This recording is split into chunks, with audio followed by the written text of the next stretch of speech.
And now to the Israel-Hamas war. Yemen Houthi rebels are claiming responsibility for the drone strike near the U.S. Embassy in Tel Aviv.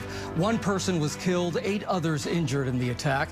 This is the first time the Iran-backed militants are known to have hit Tel Aviv, signaling what could be a major escalation in the region. ABC News foreign correspondent Britt Clennett is in Jerusalem now, following the very latest. Britt, what more do we know about how the Houthis carried out this attack and Israel's response here? Because how was this drone not detected any earlier?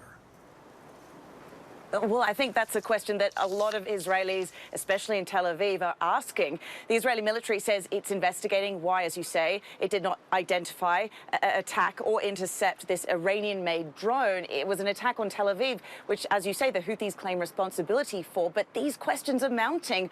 Why no sirens? Why no one detected this coming from miles away? Israel really prides itself, as you know, Gio, on its air defense system, not just the famous Iron Dome, but it has other layers of air defense too. But in this case, it failed, and that led to the most serious attack in Tel Aviv since October 7th, triggering really a sense of unease when there has been a relative calm and security in the city. And so there are worries among residents of more to come, with the Houthis vowing to continue these kinds of attacks, Gio.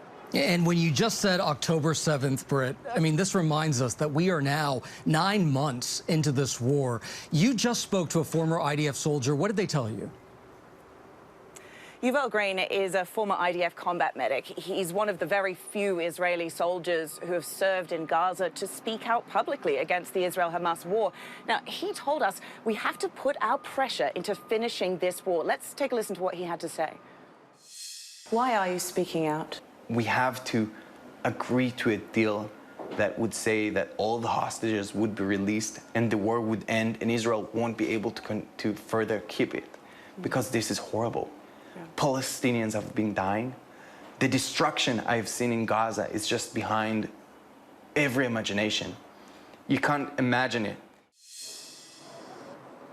Now, Green's frustration over the lack of progress on the hostage deal is widely shared in Israel, and it comes as Prime Minister Benjamin Netanyahu is expected to travel to the U.S. next week. It's a trip hosted by the Republicans, but he is expected to speak in Congress on Wednesday, and there has been a lot of positive rhetoric from the U.S. side towards getting this ceasefire and hostage deal done. But, you know, here on the ground, there's far less optimism, with some Israelis accusing the PM of dragging his feet.